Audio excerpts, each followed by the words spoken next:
Greetings, friends. It's been a pleasure to meet you once again. I am privileged to introduce Mr. Natarajan once again. He is a bilingual journalist who has contributed both in English and Tamil. Currently, he writes more for the Tamil newspapers and also for Tukla. Today, an article of his appeared in Dinamalar. This article was based on the press meet of Sri Manmohan Singh during the course of this week. So, why touch about the controversies of the press meet rather than the positives? There has nothing positive, and even Manmohan Singh would not accept that there has been anything positive for the country or for his career. As the rule is Binami rule, the press meet was also Binami, where Manmohan Singh wanted to give some certificate on himself, certification, but that didn't click with the audience. And I was annoyed to write on this because he said that he will pass on the baton to Rahul Gandhi. He has given something like regent to pass on the baton to Rahul Gandhi. Perhaps he and other Congress people think that the country has been written off already to Nehru family and others. It is not so. And they think because the country has long been under the dynasty. People want to have a break, but Manmohan Singh says that people are still bad, so I wanted to break that myth. So you are saying Rahul would be the fourth generation Nehru Gandhi to come into power? I think after Jawahar, Indira and Rajiv Gandhi. Your calculation is wrong because he doesn't belong to the fourth generation. You take the count from Jawaharlal Nehru, it's not fact. The count should start from Motilal Nehru. Though Motilal Nehru was not the Prime Minister, Jawaharlal Nehru was first Prime Minister. Jawaharlal Nehru was hoisted into the Congress by Motilal Nehru in 1929. That was the first thing. Dynasty rule started then, even before independence. So, Motilal Nehru, Congress President, then it was followed by Jawaharlal Nehru, then Indira Gandhi, then Rajiv Gandhi, now Rahul Gandhi, and the interim period you can take as Sonia Gandhi's rule in the name of Manmohan Singh. So, Rahul doesn't count as fourth, because the fifth or sixth. But Manmohan Singh has been his own man. Do you think he was agent or regent for? You would accept this. He doesn't have any self-consciousness of his own as an individual, except that he remembers his name. Otherwise, he is just part of Nehru family. He took care of the interest of the Nehru family. He rules in the name of Sonia Gandhi. I get your point. He even goes on to say, I will be willing to work under Rahul Gandhi. So, that senior economist, world renowned. None in Indian politics would have been more self-effacing than Manmohan Singh. He has totally surrendered himself to them. So he doesn't have a conscience that he is Manmohan Singh, an economist or common financier, nothing at all. He rules in the name of Sonia Gandhi. Because she cannot come to the front, he is the front. So during the conversation, you touched upon 1929 incident. Yes. Where Motilal passed on the baton. Yes. To Jawaharlal Nehru. Can you elaborate? Yes. Now, ask any congressman, he says it's very easy for Rahul Gandhi to succeed. Just as it was easy for Rajiv Gandhi to succeed Indira Gandhi. But it was not easy for Indira Gandhi to succeed Nehru. There was an interregnum, there were senior leaders who opposed to Indira Gandhi, not Indira Gandhi becoming PM, but they wanted to have a time gap. They wanted somebody else. She must train herself and then come. Not that they were totally opposed. That was wrong. They should have totally opposed it. They did not. So they wanted to give her some time to train herself. And then, what training did Rajiv Gandhi have? Had Abdul Kalam installed Sonia Gandhi, what training she should have had? Instead of Sonia Gandhi, Manmohan Singh rule. So it should be taken as Sonia Gandhi's 10-year rule. And Rahul Gandhi has not been a minister in any sense. So they would like to make straight. If anyone becomes Nehru family, it will become an ordinary minister. Only Indira Gandhi is also. So they should become Prime Minister straight. That is why Rahul has been waiting. He is a prince in waiting, and Manmohan Singh there he will pass on the baton. So, with regard to Nehru, when Motilal Nehru installed Nehru into Congress, there was opposition. Just as Indira Gandhi faced opposition, there was opposition. In the Calcutta Congress, did not want to hold the session there if Nehru was to be the president. So, 1929 they could do it. But Motilal could somehow make it next year in Lahore, where Jawaharlal Nehru came on a white charger. Something great, something of smacking of colonial things. And people will want to recreate history. Again, Rahul, they may make a white charger ready for Rahul Gandhi to write to the President Prime Minister's office. But I wonder, the white charger may retreat. See, even animals have a distinct disaffection for the Nehru family. So, coming on a white charger, I understand there was a big cavalcade of horses, and for the first time a Congress president came on a white charger. Most congressmen who would play obeisance to Sonia Gandhi are to be compared to horses. If the horses don't take offense.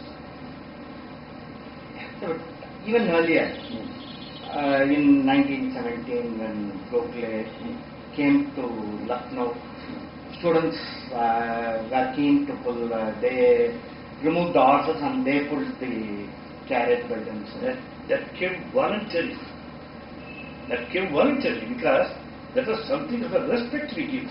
Suppose we see our teacher, an old relative, he is carrying something to the shop bags. We go to the help, we pick up that things, even though we do it. That's out of love.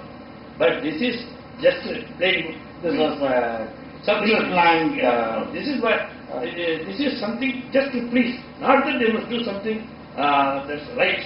Pre-arranged. Whatever. This was pre-arranged. Not they voluntarily submit themselves. No, the kind of slavery. Earlier, it was showing respect. It is not a question of respect.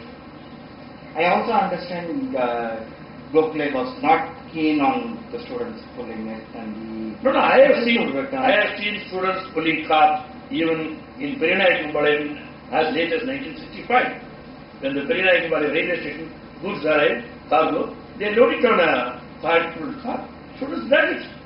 So that is what we do for ourselves. So that sense of identity, that's not serving somebody else. But these Congress party members, including ministers, falling at the feet of this, just is strange. This is intentionally, this duplicity. This is not a weakness.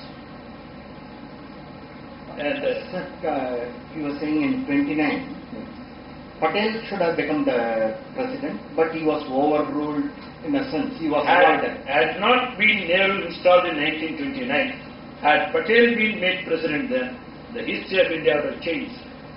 If had Patel been made prime minister, there would not have been anyone from Patel's family to be second prime minister. It was passed on from one family to another. Maybe some other petty family would have come. Some backing would have been there, but not entirely from Nehru family. And so Patel's daughter, Maniban Patel, would not have become. And Patel would have left it to somebody. See, there should have been real democracy within the party. The democracy was sabotaged intentionally by Indira. Even apart from the fact that the dynasty took over then. Yes. The very fact that Jawaharlal Nehru was the president during those crucial years when Round Table Conference had some impact. Will you be able to elucidate it a little later, because we are at the end of what can be that was early stages. Now it's a building submission. Nehru had credentials. What credentials does Rahul Gandhi have? Nehru was a good speaker, good writer. What does Rahul Gandhi know about? So you cannot compare. Though he is a great grandfather, there is no match. That's my point of this. During the year 2930, when Jawaharlal Nehru was the president of Congress, there were crucial negotiations on the Round Table Conference. Yes. Which he scuttled because of his radical thoughts. Yes. And there is a counter view that had Patel been the president then, which he was naturally entitled to. See, Nehru was partly a dreamer. He never wake up to realities. Whereas Patel is earthly, down to earth, and he knew what is practical, what should be done, and how we could do it. And he had faith in himself. He had faith in himself, in the native principles, and he is not an unfounded ideologue like Nehru. So things will be different. See, you give it to a man who concerns matters of reality, not matters of dream. So maybe for shortage of time, we should take this discussion up in a subsequent interview with you. Yes, we would. One thing require more. One thing I would like to still stress: unfounded idealism and pragmatism. In the euphoria of independence, there was unfounded idealism, which Nehru was supported mainly by Gandhi. We call him Mahatma, we do all the epithets, okay, he deserves. But still I feel Patel has, Gandhi has been partial, and he somehow he foisted Nehru over Patel. Then he led himself to unfounded idealism. Whereas Gandhi was a pragmatic man. He should also put, because none could be called a lieutenant of Gandhi in the sense we call Patel. So India moved away from pragmatism to unfounded idealism with the installation of Nehru, and that started all the industry, which I may explain in my next introduction. Just a small thing. Would the Aam Aadmi Party fall also into that unfounded idealism? Aam Aadmi Party, we may say something good about it, had it not formed the government with the help of the government, with the Congress. See, they fought against Congress, and they had the Congress as ally. They fought against corruption. Now, they have got to obey the Congress dictates to clear the decks. Destroying all the evidences of past corrupt activities of Sheila Dixit. And what is Sheila Dixit? She would have done only what Sonia Gandhi dictated.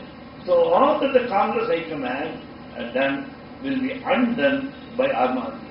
So Aam Aadmi has been installed into government only to undo what has been done by the Congress. So Congress has won over Aam Aadmi. Aam Aadmi has not won any government. Thanks for this. I would also request viewers to follow Mr. Natarajan on his Twitter handle at Hindu Natarajan. Thanks, sir.